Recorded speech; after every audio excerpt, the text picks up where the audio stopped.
Hello, ladies and gentlemen. Welcome back to my corner of the internet. My name is Jason, and we are back with some more Space Quest 2. Now, the last time we ended up in this little grotto, and we got our hands on this glowing gem, and well, we're going to continue our trek through the swamp.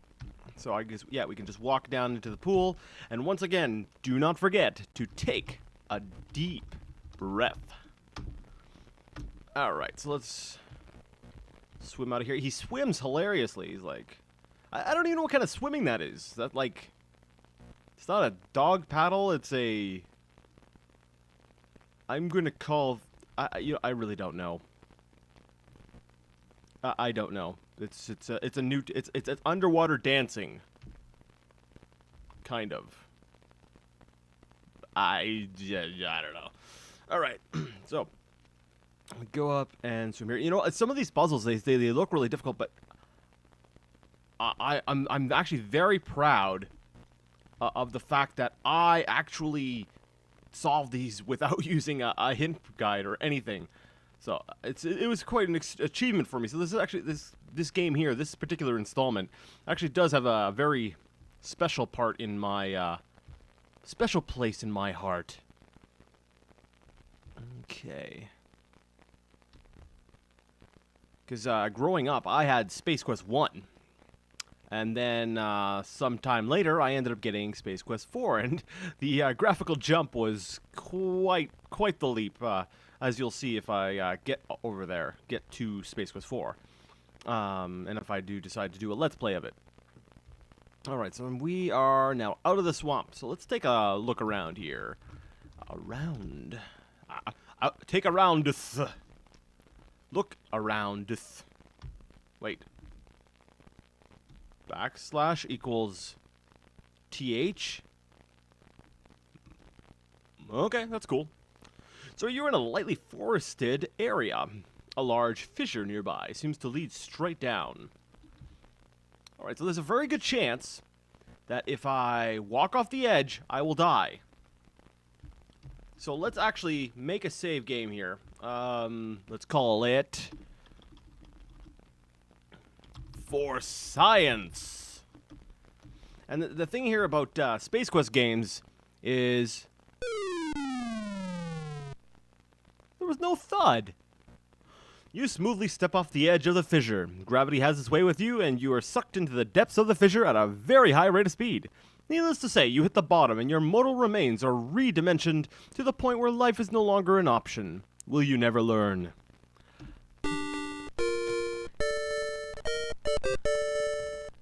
Thanks for playing. You've been very entertaining. They thanked me! Now, the thing is, with some of these old games, like particularly the Space Quest one, because the creators, I swear they are sadistic, finding all the deaths was actually kind of like finding all the collectibles. So let's actually go ahead and maybe we can push this tree over. Push.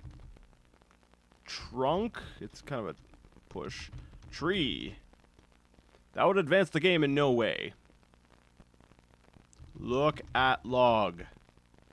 I don't think that is in view right now. Yes, it is! It's right in front of you! Okay. Let's climb log. Look at tree. This tree is dead. The bark must have fallen off years ago. It bears no foliage. Alright, well, push tree. Okay, fine. And this is actually a little bit of what we had to go through the first time we played this game. Climb tree. This tree is dead and seems to be free of the slick secretions some of the others generate. You begin to shinny your way up the snag. I'm not familiar with that terminology, but okay. That's some funny climbing, too. Crack! Off. Holy log jams, Batman! You almost ate the big one! So, I'm going to save game for science, see if I can go backwards.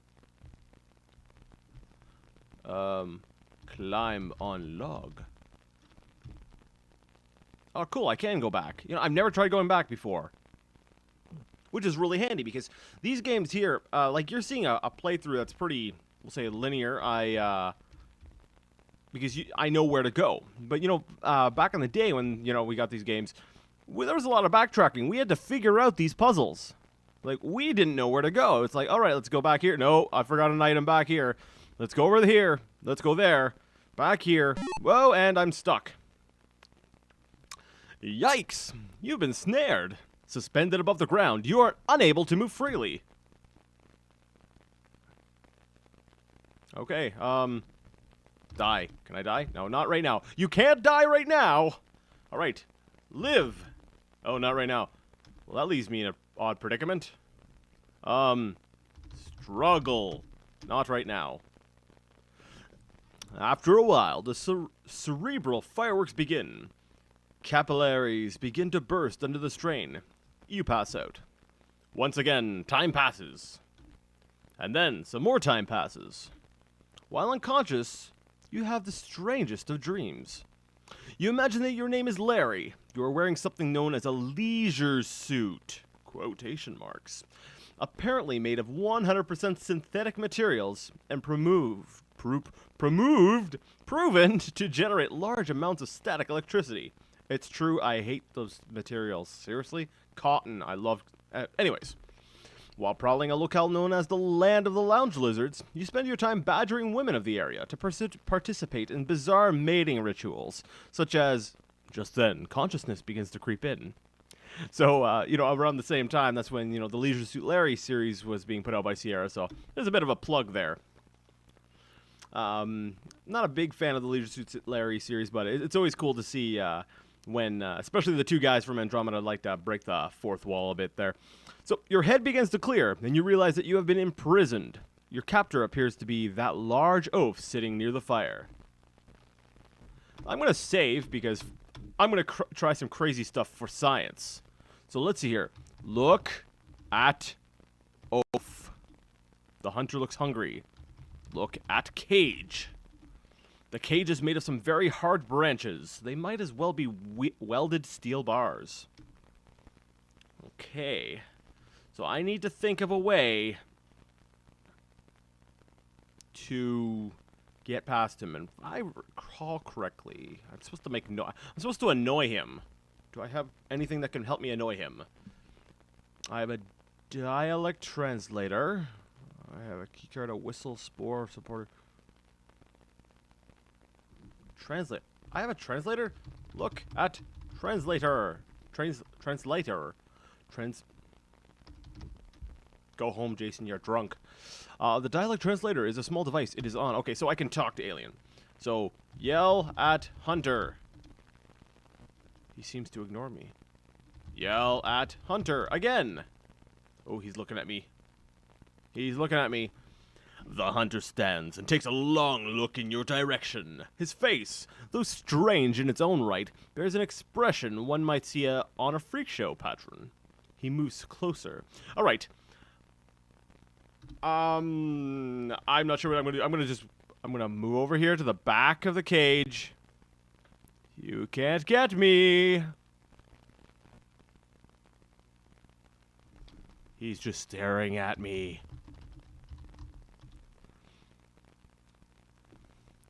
The hunter's looking right at you, and he's salivating, just a tad. Okay, so... Oh, and here he comes. Pow! And... Okay, so evidently he has the power of teleport punching. The hunter has decided that it's a perfect day for a barbecue. As he slowly turns you over the fire, you begin to turn a beautiful golden brown. Death follows at an agonizingly long distance. So, what we're supposed to do is, or actually, if I recall correctly, this part's actually a little bit fuzzy for me, is we're supposed to use the spore we picked up earlier. So first we're going to yell at the hunter. Blah! Do it again. Blah! You're ugly and your mother dresses you funny. Oh, now he's coming over. So now we drop spore. Okay. Throw spore. Oh yeah! Upon impact with the ground, the spore opens and spews its dust into the air. The hunter falls to the ground, paralyzed. So what we're going to do is we're going to now, through the bars, search hunter. You search the large, not to mention uncleansed body of the hunter. You find a key which might unlock the cage. Other than that, you find only a few assorted parasites clinging to him. Ugh. Alright, well, let's take the key. You reach through the bars and take possession of the key. Unlock cage. You slip the key into the lock and give it a turn. The lock snaps open. Open door. You open the cage door. Look at that. So, on the rock here, what is this? Look at rock. The rocks in this region are all gray and fairly rounded. There appears to be nothing of interest about them. Look on rock. Look around. You're in a well-hidden clearing. It is surrounded on three sides by large, smooth rock formations. With brush to the north, a cage is below one of the formations. In the center, a campfire burns. One has to wonder about the purpose of a fire during a warm day such as this. I wonder! A rope sits on one of the boulders. A large beast is lying on the ground. Ah. So let's go ahead and grab the rope. So take rope. You grab the rope, and let's get out of here. Because as we learned before, the spores wear off, and I don't want to be around when he wakes up. Alright, the foliage here is much too dense for you to pass through. Okay, let's go this way. Now, there's something, you know, I kind of realized, well, I realized a while back, but... okay, let's try going up. Oh, there we go. No, no. Escape. There's a ship taking off. Let's get back to the forest first before I continue talking. All right. So let's go ahead and save this as alive. Let's look around here. Oh, you know what? The rope actually was probably the one that snagged me. Now I'm trying to remember what to do with the rope. Oh, yes. Okay. So while I'm on my way over there, what I'm supposed to be doing, I realized that some of these early adventure games were basically an evolution of the old text-based adventure games like Zork or Adventureland, if you've ever, or Adventure, or man, there's a lot of these games. I couldn't see. All right. If you've ever played one of those, because I noticed like the writing style, you know, basically it explains, it describes the area. Except, you know, with these games, we actually get a visual aid, and we actually have to move a character around within these rooms. So I just find it interesting to think that, you know, to look and examine how games evolve. That just gave me an idea for maybe a series. Ah, all right. Anyways, so let's climb on log. All right, so let's look down. Look in fissure. The fissure appears to be very deep with sheer sides. You can make out no detail as it darkens toward the bottom. Let's tie rope to log. Wait. No, take rope. We're going to use this one here because this one here looks a lot more solid.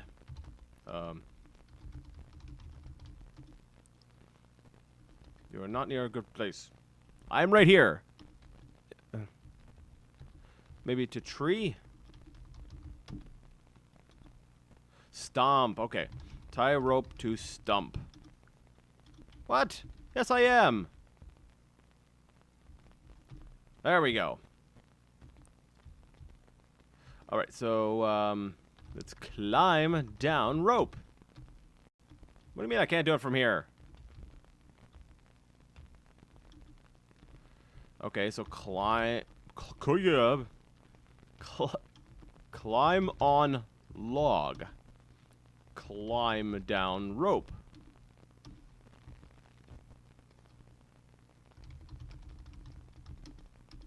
Really?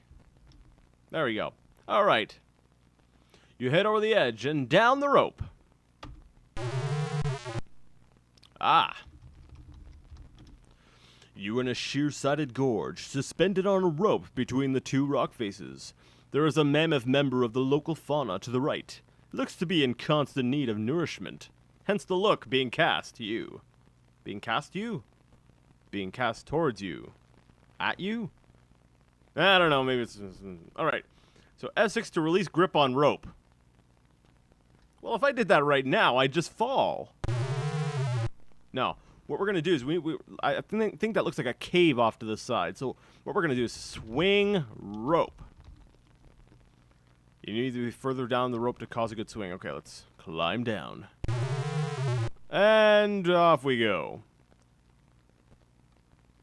It looks like that stump wasn't a good thing to tie to. But I knew this!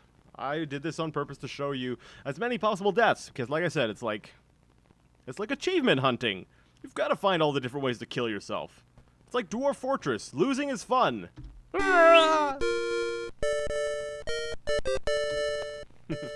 Alright, well, once again, I thank you for watching.